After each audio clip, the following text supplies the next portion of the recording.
ప్రభునందు ప్రేమిన దేవుని పిల్లారా, మన ప్రభువును రక్షకుడైన యేసుక్రీస్తు నామములో కూడి వచ్చి మీ అందరికీ నా హృదయపూర్వకమైన వందనాలు. అలాగే మనం ఆరాధిస్తున్న దేవునికే సమస్త మహిమ, ఘనత, ప్రభావములు యుగముల వరకు కలుగును గాక.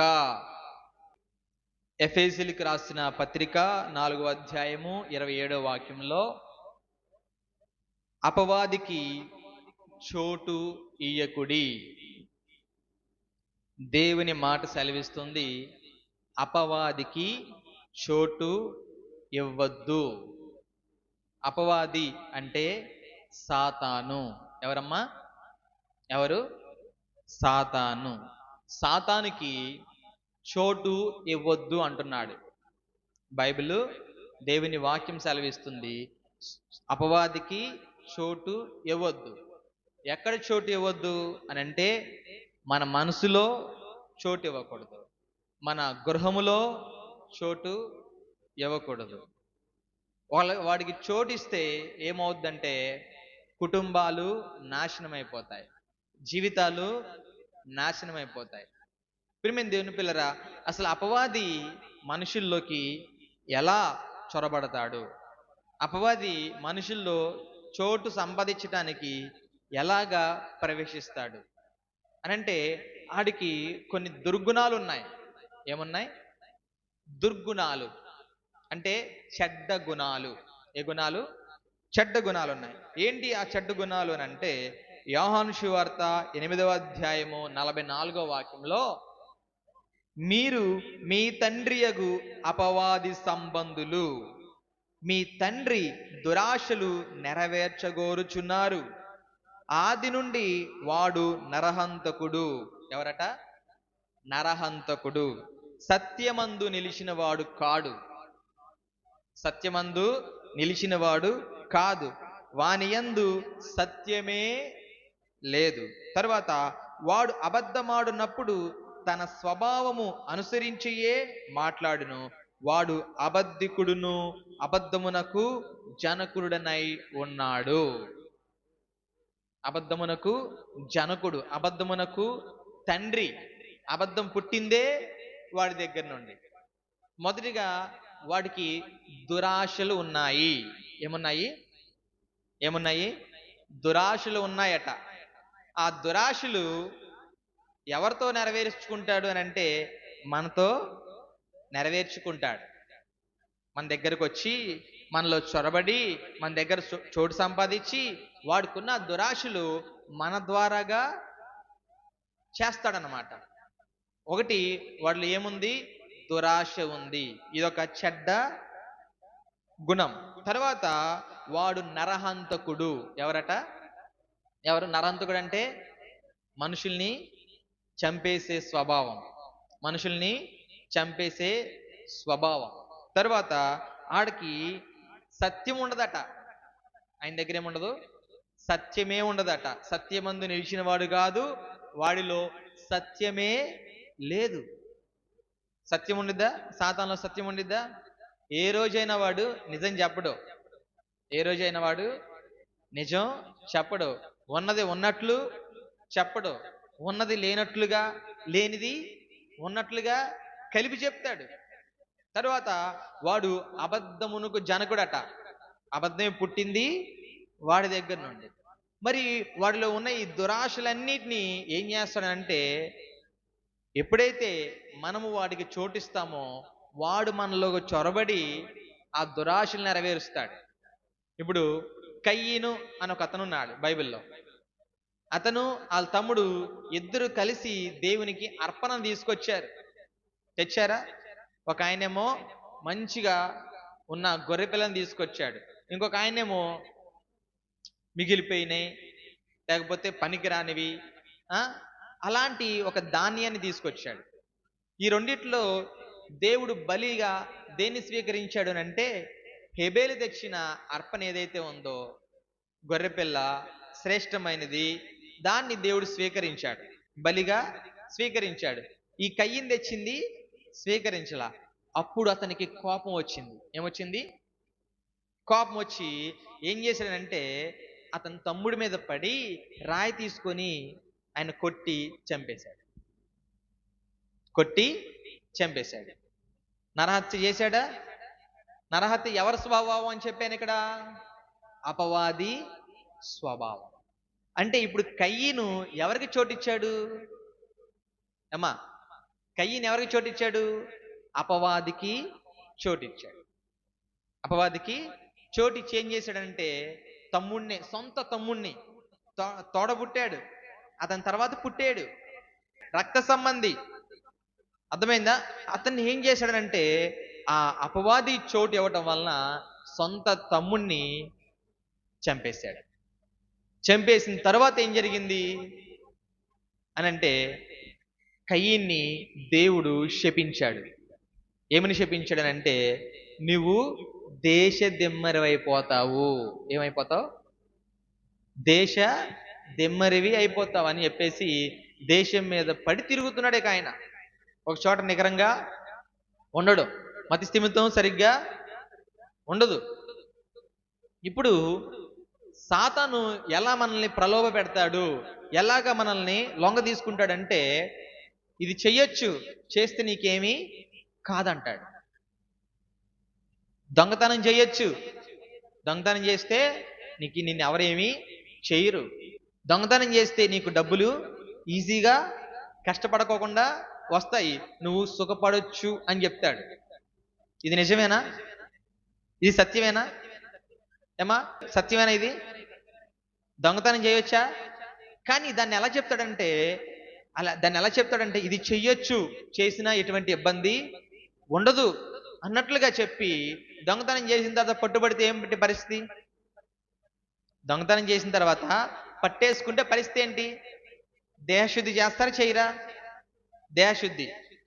స్తంభానికి కట్టేసి కొట్టడమో, చెట్టుకు కట్టేసి కొట్టడమో, పోలీసులను పిలవటమో ఏదో ఒకటి చేస్తారా?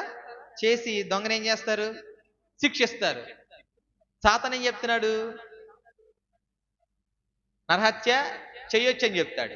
సాతాను ఏం చెప్తున్నాడు? దొంగతనం చెయ్యొచ్చు అని చెప్తున్నాడు. ప్రియమైన దేవుని పిల్లరా, సాతానికి మనం ఎప్పుడైతే అవకాశం ఇస్తామో మన మనసులో కానీ, మన కుటుంబంలో కానీ, మన ఊరిలో కానీ వాడికి అవకాశం ఇచ్చేస్తే మనల్ని నాశనం చేస్తాడు, కుటుంబాన్ని నాశనం చేస్తాడు, ఊరిని వల్లకాడు చేసేస్తాడు. అంత డేంజర్ అన్నమాట వాడు, అంత డేంజర్. అలాంటి వాడితో మనం సహవాసం చేయొచ్చా? అలాంటి వాడికి మనం చోటు ఇవ్వచ్చా? ఇవ్వకూడదు కదా. ఇప్పుడు దొంగ అని తెలిసిన తర్వాత మీ ఇంట్లో ఒకరోజు ఉంచుకుంటారా? ఒకరోజు మీ ఇంట్లో ఉంటున్నామా, ఒక ముద్దన్నం పెట్టమంటే పెడతారా మీరు? ఒక దొంగకే మీరు పెట్టినప్పుడు ఇతనెవరు? దురాశలు ఉన్నవాడు. ఇతనెవరు? నరహత్య చేసేవాడు. ఇతనెవరు? సత్యమందు నిలిచిన వాడు కాదు. ఇతనెవరు? అబద్ధాలకు జనకుడు. మరి ఇతన్ని నమ్ముతారా? ఇతనికి చోటిస్తారా? చోటిస్తే ఏమైందంటే కయ్యలాగా మనం కూడా శాపగ్రస్తులం అయిపోతాం. మరి ఇటువంటి వాణ్ణి మనం ఏం చేయాలి అనంటే వీడికున్న ఏకైక లక్ష్యం ఏంటంటే దేవుని పిల్లలను దేవునికి దూరం చేయటం. ఏంటట? దేవుని పిల్లలను దేవునికి దూరం చేయటం ఒకటే వాడికున్న కోరిక. దేవునికి దగ్గరకు వచ్చే వాళ్ళని రానియకుండా చేయాలి, దేవుని దగ్గరికి రాబోతున్న వారిని అసలు శాశ్వతంగా రాకుండా చేయాలి. దానికి వాడు ఏం చేస్తాడనంటే నువ్వు తిను తప్పులేదంటాడు, నువ్వు త్రాగు తప్పులేదంటాడు, నువ్వు తిరుగు తప్పులేదంటాడు అని నీకు స్వేచ్ఛనిచ్చినట్లుగా మాట్లాడతాడు. కానీ దానిలో స్వార్థం ఉన్నది. స్వార్థం ఏముంది? స్వార్థం ఉంది. ప్రియమైన దేవుని పిల్లరా, దేవుని దగ్గరకు వచ్చినప్పుడు ఎలా పడితే అలా తింటే దేవుడు ఊరుకుంటాడా? తాగితే ఊరుకుంటాడా? ఇష్టం వచ్చినట్టు మాట్లాడతాను, నాకు స్వేచ్ఛ ఉంది, నాకు స్వతంత్రం ఉంది అని అంటే దేవుడు ఊరుకుంటాడా? బూతులు మాట్లాడితే దేవుడు ఊరుకుంటాడా? బైబిల్ ఏం చెప్తుంది? బూతులు మాట్లాడకూడదు, సరస్వక్తులు ఆడకూడదు. దేవుడు ఏదైతే చేయమంటాడో అది సాతానుగాడు చేయనివ్వడు. దేవుడు ఏదైతే చేయొద్దంటాడో సాతానుగాడు అదే చేయమంటాడు. అలాగా దేవునికి మనకి దూరాన్ని పెంచే ప్రయత్నంలో ఉంటాడు.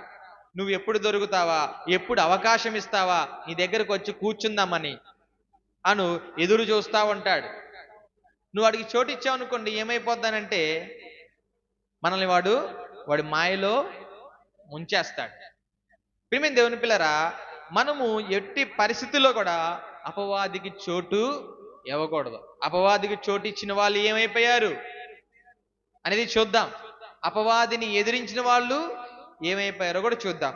చూడండి, యాకోబు రాసిన పత్రిక 4వ అధ్యాయము 7వ వాక్యంలో, కాబట్టి దేవునికి లోబడి ఉండుడి. ఎవరికి లోబడాలట? దేవునికి లోబడి ఉండుడి, అపవాదిని ఎదురించుడి, అప్పుడు వాడు మీ యొద్ద నుండి పారిపోతాడు. దేవునికి స్తోత్ర. ఏమైపోతాడంట? మన దగ్గర నుంచి పారిపోతాడు. అపవాది అందరి దగ్గరికి వస్తాడు. అర్థమవుతుందా? అందరి దగ్గరికి వస్తాడు. వచ్చినప్పుడు వాడి తంత్రాలను మనం ఎరిగి ఉండాలి. వాడి వేష భాషలు మనం ఎరిగి ఉండాలి. ఏం చేయాలట? వాణ్ణి ఎదిరించాలట. వాణ్ణి ఎదిరించాలంటే ముందు దేవునికి లోబడాలి. ఏం చేయాలి? దేవునికి లోబడాలి. దేవుని శక్తిని మనం ఆశ్రయించాలి. దేవుని శక్తి అంటే దేవుని వాక్యం. వాక్యం ఎప్పుడు మన గుండెల్లో ఉండాలి.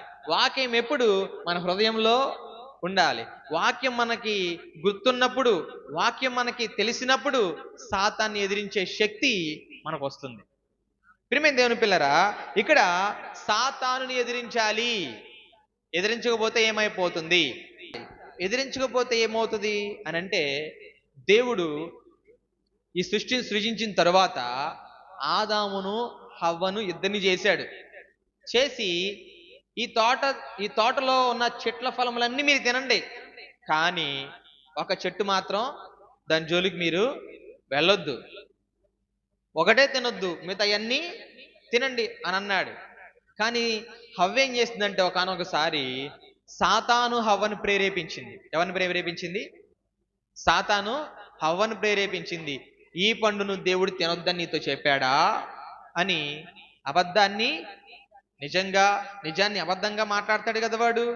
అలాగా ఆమెని కన్ఫ్యూజ్ చేసేసి ఆ అవ్వతో ఏం చేశాడంటే, ఏదైతే దేవుడు తినవద్దు అని చెప్పాడో ఆ పండుని తినిపించాడు. చోటిచ్చిందా హవ్వ? సాతానికి చోటిచ్చిందా? ఇవ్వలేదా? ఇచ్చింది. హవ్వ తిన్న తర్వాత అవ్వ తీసుకెళ్ళి ఆదాంకి ఇచ్చింది. ఆదాము కూడా ఎక్కడిది ఏంటి అని అడక్కోకుండా తినేశాడా? అంటే ఇప్పుడు వీళ్ళిద్దరు ఏం చేశారు? అపవాదికి చోటు ఇచ్చారా ఇవ్వలేదా? ఇప్పుడు భర్త భార్య వీళ్ళిద్దరూ కుటుంబం కదా, అవునా కదా? కుటుంబం కదా. వీళ్ళకి తోడుగా, నీడగా, అండగా, దండగా, కొండగా, కోటగా ఎవరు ఉన్నారు అంటే తండ్రి అయిన దేవుడు ఉన్నాడా? మంచి చెడులు చెప్తున్నాడా? ప్రతిరోజు సాయంత్రం వచ్చి వాళ్ళతో గడుపుతున్నాడు కదా. అలాగా ఇప్పుడు కొన్ని రోజులు, లేకపోతే కొన్ని వారాలు, లేకపోతే కొన్ని నెలలు అనుకుందాం, ఓకేనా? కొన్ని రోజుల పాటు దేవుడు ప్రతిరోజు సాయంత్రం వచ్చి వాళ్ళతో గడుపుతున్నప్పుడు, మంచి మాటలు చెప్తున్నప్పుడు, ఇదిగో ఆదామా ఇలా చెయ్యి, ఇదిగో హవ్వ ఇలా చెయ్యి అని చెప్తున్నప్పుడు, ఇంతకుముందు ఎప్పుడు నీ దగ్గరికి రానివాడు, ఇంతకుముందు ఎప్పుడు నీతో మాట్లాడిన వాడు వచ్చాడు అని అంటే దాని అర్థం ఏంటి? నిన్ను పాడు చేయటానికి. అర్థమవుతుందా? ఇప్పుడు నీ భర్త మీద కానీ, నీ భార్య మీద కానీ ఎవరో ముక్కు మొహం తెలియనోడు వచ్చి ఏదైనా ఒక మాట చెప్తే మీరు నమ్ముతారా? నమ్ముతారా? నీ భార్య ఎలాంటిది అంటే భర్త నమ్ముతాడా? ఆడు ముక్కు మొహం కూడా ఈయనకు తెలియదు. నీ భార్య ఎలాంటిది, నీ భర్త ఇలాంటి వాడంటే మీరు నమ్ముతారా? నువ్వెవరవయ్యా నా భర్త గురించి చెప్పడానికి? నువ్వెవరవయ్యా నా భార్య గురించి చెప్పడానికి? మర్యాద ఇక్కడి నుంచి వెళ్ళిపో అంటారు లేదా? అంటారు. అలా అనుకోకుండా, అవునా నా భార్య అలాంటిదా, అవునా నా భర్త అలాంటి వాడా అని చెప్పేవాడు మంచోడో కాదో నువ్వు తెలుసుకోకుండా నీ భర్త మీద నోచి కేకలేస్తే, నీ భార్య మీద నోచి కేకలు వేస్తే ఆ కాపురం, ఆ సంసారం ఉంటుందా, ఊడుతుందా? చెప్పాలి. ఊడిపోద్ది కదా, తెగిపోద్ది కదా, బంధాలు విచ్ఛిన్నం అయిపోతాయి, పిల్లలు దిక్కులేని వాళ్ళు అయిపోతారు కదా. అలాంటప్పుడు నువ్వు ఎవరిని నమ్మాలి? ఇన్ని సంవత్సరాలు నువ్వు పెళ్లి చేసుకొని ఆయనతో సహజీవనం చేసి ఇన్ని సంవత్సరాలు నీ భర్త మీద నీకు నమ్మకం లేదా? నీ భార్య మీద నీకు నమ్మకం లేదా? ఎవడో దారిని పోయే దానయ్య వచ్చేదో చెప్తే నమ్మేస్తావా? నమ్మకూడదు కదా. అలానే ఇక్కడ ఆదాము హవ్వ ఇద్దరున్నారు, వాళ్ళిద్దరి మధ్యలో దేవుడు ఉన్నారు. ఇంకొకడు ఎవడో తెలియని వాడు ఇంకోటి వచ్చి ఇది తిను, ఇది చెయ్యి, మీరు దేవుళ్ళుగా మారతారు, మీరు దేవతలుగా మారతారు, దేవుడు మీకు అబద్ధం చెప్పాడని చెప్తే ఎలా నమ్మింది హవ్వ? నమ్మకూడదు కదా. నమ్మింది, అపవాదికి చోటిచ్చింది. దానికి ఆమె ఏమైందో చూద్దాం. చూడండి, ఆదికాండము 3వ అధ్యాయము 16వ వాక్యం. హవ్వ అపవాదికి చోటిచ్చిన తర్వాత ఏమైందని అంటే, దేవుడు చెప్తున్నాడు స్త్రీతో, హవ్వతో, నీ ప్రయాసమును, ఏంటట? నీ ప్రయాసమును అంటే నువ్వు కష్టపడాలి, పని చెయ్యాలి, అర్థమవుతున్న, శ్రమ పడాలి. నీ కూర్చుంటే తినడానికి కుదరదు. నీ ప్రయాసమును, తర్వాత నీ గర్భవేదనను నేను మిక్కిలి హెచ్చించెదను. ఏమంటున్నాడు? నీ ప్రయాసమును, నీ గర్భవేదనను నేను మిక్కిలి హెచ్చించెదను. హెచ్చించడం అంటేనే పెంచటం కదా. మిక్కిలి హెచ్చించడం అంటే, మిక్కిలి అంటే చాలా అని అర్థం. అర్థమవుతుందా? మిక్కిలి అంటే చాలా అని అర్థం. హెచ్చించడమే ఒక గొప్ప విషయం అయితే మిక్కిలి హెచ్చిస్తానంటున్నాడు. అర్థమవుతుందా? మిక్కిలి హెచ్చిస్తానంటున్నాడు. ఇక్కడ నీ గర్భవేదన, నీ ప్రసవ వేదనను బాగా నేను హెచ్చిస్తాను అని అన్నాడు. దేనికి?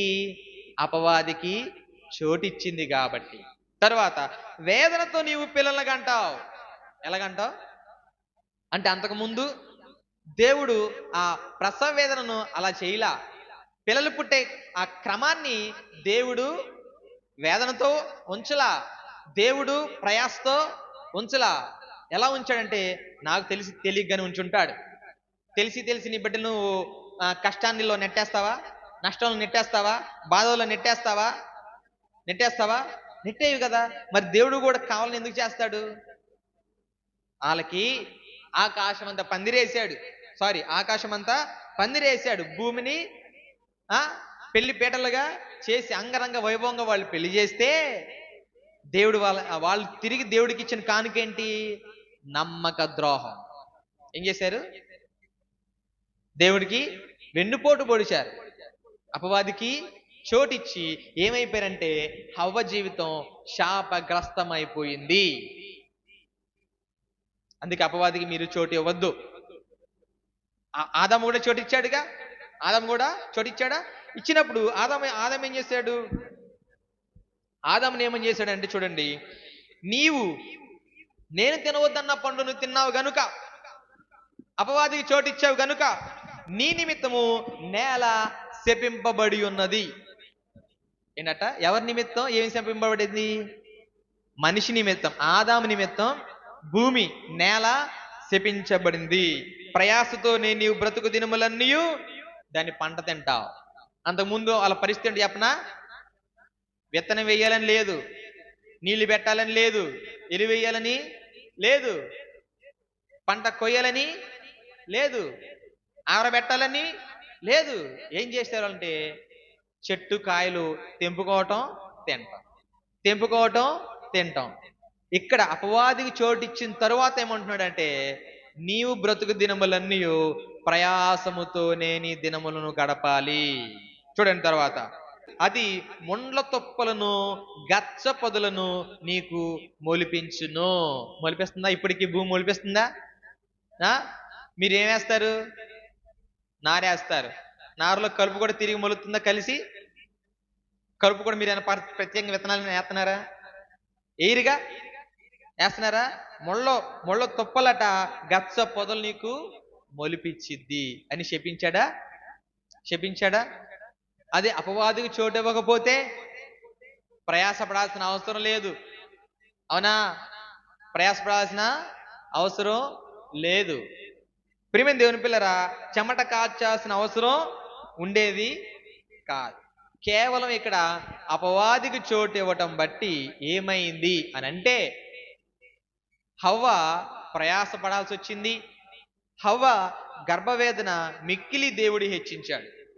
ఆదాము కూడా అపవాదికి చోటు ఇచ్చాడు కాబట్టి ఆదాము కూడా ప్రయాసపడి పని చేయాలి, చెమటోడ్చి కష్టపడాలి. ఎంత చెమటోడ్చి కష్టపడినా పంట మాత్రమే పండదు, ముళ్ళ తుప్పలు గచ్చపొదలు కూడా మొలుస్తాయి. వాటి నుంచి వేరు చేయాలి, పంట పండించుకోవాలి, పంటను కాపాడుకోవాలి. అదే దేవునికి మాత్రమే చోటిచ్చుండుంటే ఆ అపవాదిని ఎవడురా నువ్వు నా కుటుంబంలో రావటానికి అని ఎదిరించుంటే వాళ్ళకి పరిస్థితి ఉండేది కాదు. అవునా అవునా కాదా? చెప్పండి, అవునా కాదా? అలానే ఇంకొకళ్ళు ఉన్నారు, ఇంకొక ఇద్దరు, వాళ్ళు భార్యాభర్తలే. వాళ్ళు ఏంటంటే వాళ్ళకున్న పొలాన్ని అమ్మారు. ఏమమ్మారు అమ్మా? ఏమమ్మారు? పొలాన్ని అమ్మారు. పొలాన్ని అమ్మి డబ్బులు తీసుకొచ్చి పేతురు గారి పాదాల యొద్ద పెట్టారు. ఇది మంచి పనా చెడ్డ పనా? మంచి పనా చెడ్డ పనా? ఒక విధంగా చూసుకుంటే మంచి పనే.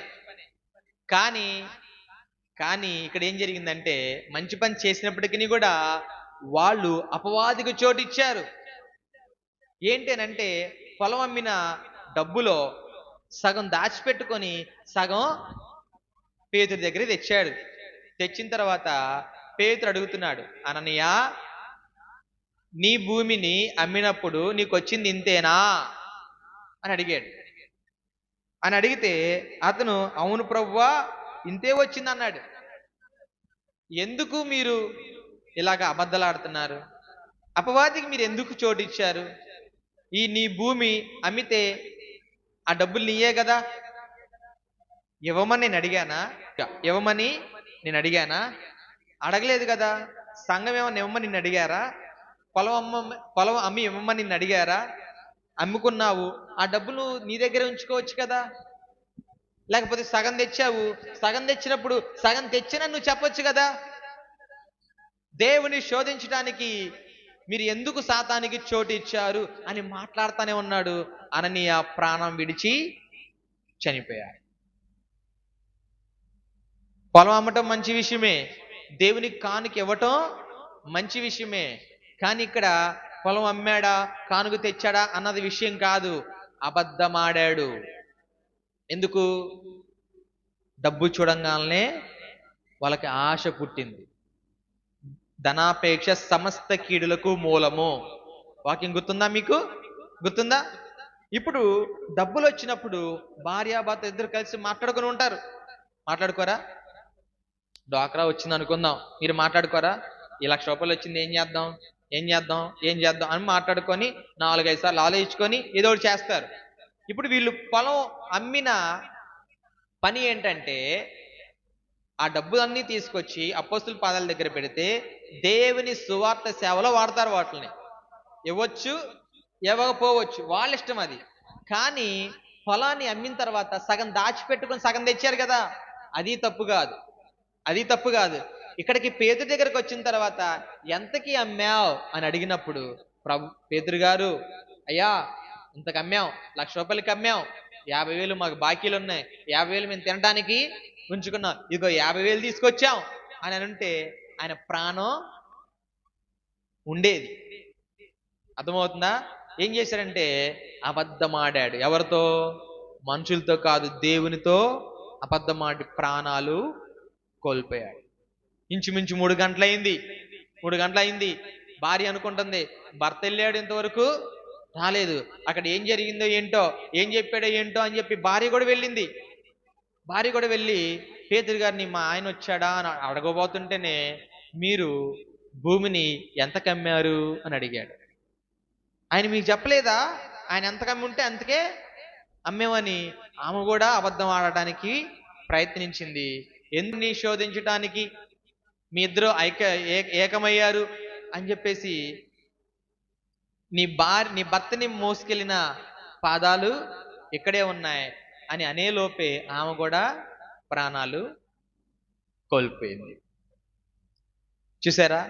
ధనము అపవాది. ఏంటిది? డబ్బు సాతాన్ అన్నమాట. గమనించండి ప్రియమైన దేవుని పిల్లరా, వాళ్ళు ధనం చూశారు, వాళ్ళకి ఆశ కలిగింది. ధనం వలన వాళ్ళలోనికి సాతాను చొరబడ్డాడు. వాళ్ళు ఏం చేశారంటే సాతానికి చోటు ఇచ్చారు. చోటు ఇవ్వడం వలన ఏం జరిగిందంటే ఇద్దరు కూడా ప్రాణాలే కోల్పోయారు. అపవాదికి మీరు చోటు ఇవ్వద్దు. అపవాదిని మనం ఏం చేయాలంటే ఎదిరించాలి. ఏం చేయాలి? ఎదిరించాలి. యేసుక్రీస్తు ప్రభుల వారు 40 రోజులు ఉపవాసం ఉంటున్న ఆ సమయంలో సాతానుగాడు శోధించడానికి వెళ్ళాడు ప్రభువుని. 40 రోజులు ఉపవాసం అంటే మామూలు విషయం కాదు కదా, ఆకలి బాగా అవుతుంది కదా. ప్రభు నీరసంగా ఉండున్నప్పుడు ఆడెళ్ళి ఏం చేశాడంటే, నీకు బాగా ఆకలిగా ఉన్నట్టుంది, పాపం నీ దగ్గరికి ఎవరో వచ్చేవాళ్ళు లేరు, నువ్వు అరణ్య ప్రాంతంలో ఉన్నావు కాబట్టి నువ్వు ఈ రాళ్ళని రొట్టెలుగా చేసుకుని తిను అన్నాడు. ఏమన్నాడు? ఈ రాళ్ళనే రొట్టెలుగా చేసుకుని తిను అంటున్నాడు. అంటే అప్పుడు ప్రభు ఏమన్నాడు అనుకున్నారు? అరే ఇటు బల్లి ఆలోచన ఇచ్చాడే, నాకు కూడా ఇలా ఇటువంటి ఆలోచన రాలేదు అని చెప్పి ఆ రాళ్ళను రొట్టె చేసుకుని తిన్నాడా? తిన్నాడా? ఏమన్నాడు చెప్పనా? మనుషుడు రొట్టె వలన మాత్రము కాదు గాని దేవుని నోట నుండి వచ్చు ప్రతి మాట వలన జీవించును అని అన్నాడు. దేవునికి స్తోత్ర. మనుషుడు ఎట్లా బతుకుతాడట? రొట్టె వలన మాత్రమే కాదు, దేవుని నోట నుండి వచ్చే ప్రతి మాట వలన బ్రతుకుతాడని అక్కడ సాతాను గాన్ని యేసయ్య ఎదిరించాడు. ఎదిరించాడా? ఒకటోసారి. రెండోసారి ఏం జరిగిందంటే, ప్రభువుని ఒక కొండ దగ్గరికి తీసుకెళ్ళింది, కొండ మీదకి తీసుకెళ్ళింది. ఇక్కడి నుంచి దూకు, నీ పాదాలు రాయికి తగలకోకుండా దేవదూతలు కాపాడతారన్న వాక్యం ఉందగా అని అన్నాడు. అనంటే నీ తండ్రి అయిన దేవుణ్ణి శోధింపవలదని నీకు తెలియదా అని మరలా వాక్యంతో దానికి సమాధానం చెప్పాడు. అర్థమవుతుందా? వాక్యంతో దానికి సమాధానం చెప్పాడు. మరలా సాతాన్ని దేవుడు యేసు ప్రభు వారు ఏం చేశారు? ఎదిరించారు. మూడోసారిగా ఎత్తైన శిఖరం మీద తీసుకువెళ్ళి మొత్తం లోక రాజ్యాలన్నిటినీ చూపించింది. ఇదిగో చూడు, ఈ లోకం చూడు, దానిలో ప్రజలు చూడు, వీళ్ళందరూ నా వశంలో ఉన్నారు. దీన్ని సంపాదించడానికి కోసంగా నువ్వు వచ్చావు, వీళ్ళని కాపాడుకోవడం కోసంగా నువ్వు వచ్చావు. నువ్వు ఏం చేస్తావంటే సాగిలపడి నా కాళ్ళకి మ్రొక్కు, సాగిలపడి నాకు దండం పెట్టు, ఈ లోక రాజ్యము దీని మహిమంతా నీకు ఇచ్చేస్తాను అని అంది. అంటే యేసుప్రభు వారు లొంగలా. ఏమన్నాడంటే, నీ తండ్రి అయిన దేవునికి మాత్రమే నువ్వు మ్రొక్కాలి, మరొకరికి నువ్వు మ్రొక్కకూడదన్న వాక్యం నీకు తెలియదా అని మరలా మూడోసారి వాక్యంతో సాతానుని యేసయ్య గద్దించాడు. దేవునికి స్తోత్ర. గద్దించాడా? 3 సార్లు గద్దించాడా?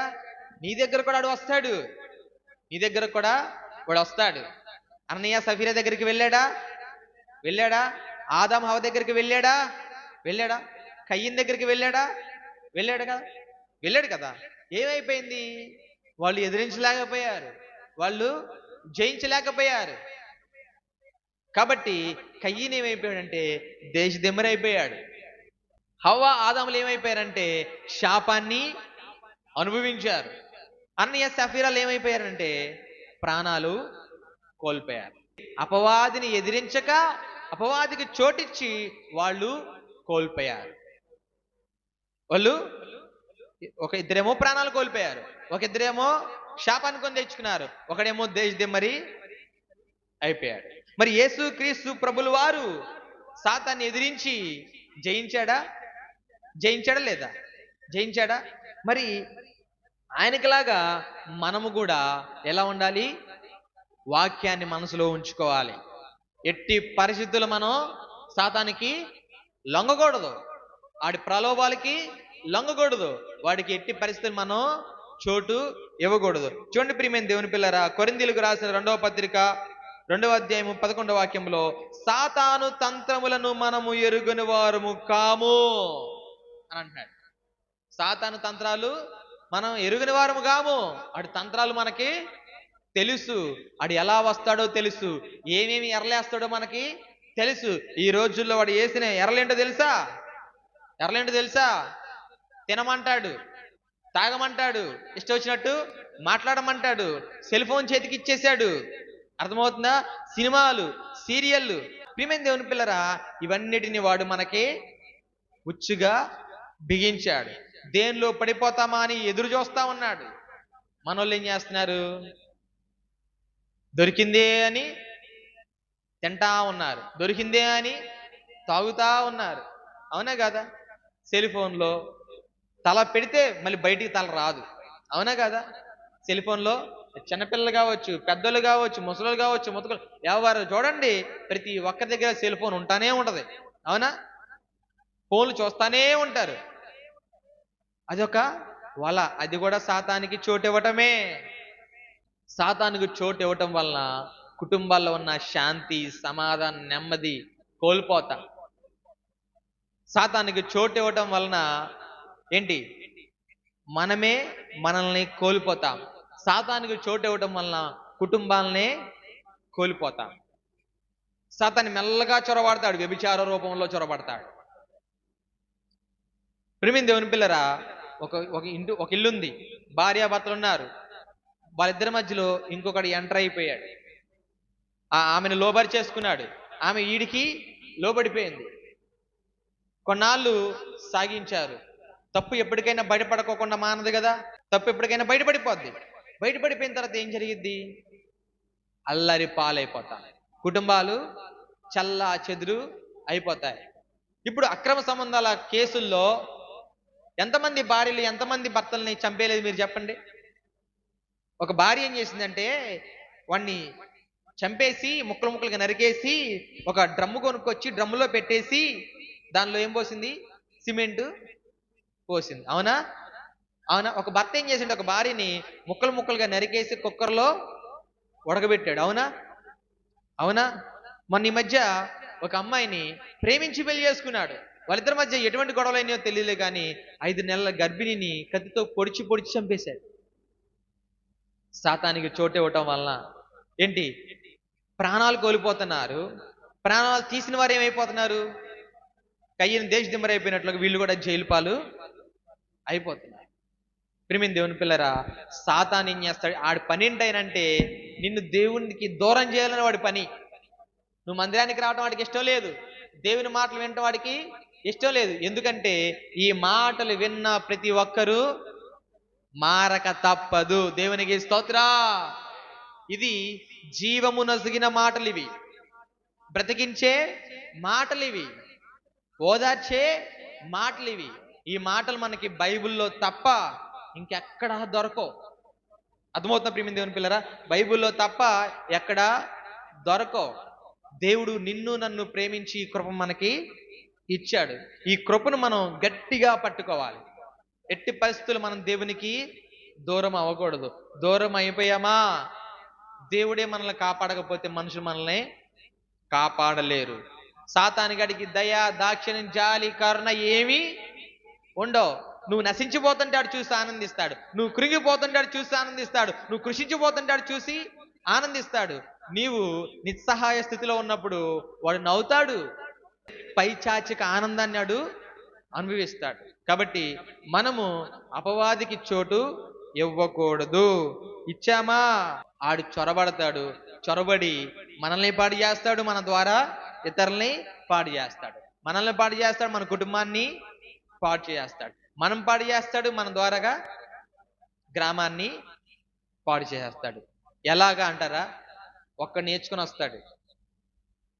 యవనస్తులైన పిల్లలు ఎక్కడికో వెళ్ళి ఒక్కడే నేర్చుకుని వస్తాడు. అది సిగరెట్ కానీ, మందు కానీ, లేకపోతే గంజాయి కానీ. వాడు వచ్చి ఏం చేస్తాడు? ఊర్లో ఉన్న వాళ్ళందరికీ అంటిస్తాడా? మీకు తెలీదా? తెలుసుగా, మీకు తెలుసుగా.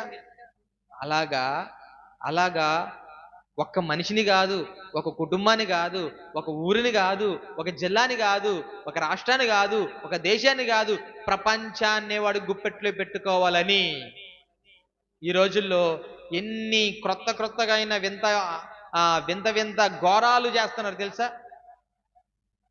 మగోళ్ళు పెళ్లి చేసుకోవటం, ఆడోళ్ళు పెళ్లి చేసుకోవటం, మగోళ్ళు ఆడోళ్ళుగా మారిపోవటం, ఆడోళ్ళు మగోళ్ళుగా మారిపోవటం. ఏంటమ్మా ఇదంతా? ఏంటి దౌర్భాగ్యం? ఏంటి? దేవుడు స్త్రీనిగా సృష్టించాడా? దేవుడు పురుషునిగా సృష్టించాడా? ఎవరి పనులు వాళ్ళకి అప్పచెప్పాడా? మరి అప్పచెప్పినప్పుడు ఇవి కాకుండా సాతానుగాడు ఇదిగో భయంకరమైన సంస్కృతిని తీసుకొచ్చేసాడు. దాన్ని అది చెడ్డది అంటే ఒప్పుకోరు. అది చెడ్డది, ఇది మంచిది కాదంటే ఒప్పుకోరు. ప్రియమైన దేవుని పిల్లరా, ఈరోజు యవనస్తులైన బిడ్డలకి గంజాయి అనే దాన్ని మొత్తుగా వేసేసాడు. సెల్ ఫోన్ అనేది మొత్తుగా వేస్తాడు. ఆ సెల్ ఫోన్లో ఇన్స్టాగ్రామ్ అని, ఆ సెల్ ఫోన్లో ఫేస్బుక్ అని, ఆ సెల్ ఫోన్లో యూట్యూబ్ అని, ఆ సెల్ ఫోన్లో ఇంకా అదేంటి లైంగిక సంబంధమైన వాటన్నిటిని పెట్టేసి బానిసలుగా చేసేసుకున్నాడు. ఏం చేసేసుకున్నాడు? బానిసలుగా చేసేసుకున్నాడు. వాటి నుంచి మనం బయటికి రావాలి. వాటి నుంచి మన పిల్లలు బయటికి రావాలి. వాటి నుంచి మన గ్రామంలో ఉన్న వారు బయటికి రావాలి. వాటి నుంచి మన దేశంలో ఉన్న ప్రజలు బయటికి రావాలి. వారు రావాలంటే వాక్యం తెలిసిన మనం ఎలా ఉండాలి? వాక్యం తెలిసిన మనం ఎలా ఉండాలి? దేవునికి లోబడి సాతాన్ని ఎదిరించేవారిగా ఉండాలి. ఎదిరించి మనము అనేకుల కొరకు ఏం చేయాలి? ప్రార్థన చెయ్యాలి. అర్థమవుతాం ప్రియమైన దేవుని పిల్లరా? దేవుని కొరకు మనం నిలబడాలి. దేవునికి మనం లోబడాలి. అపవాదిని మనం ఎదిరించి జయించాలి. ఇటు కృప పరిశుద్ధాత్మ మీకు అనుగ్రహించును గాక.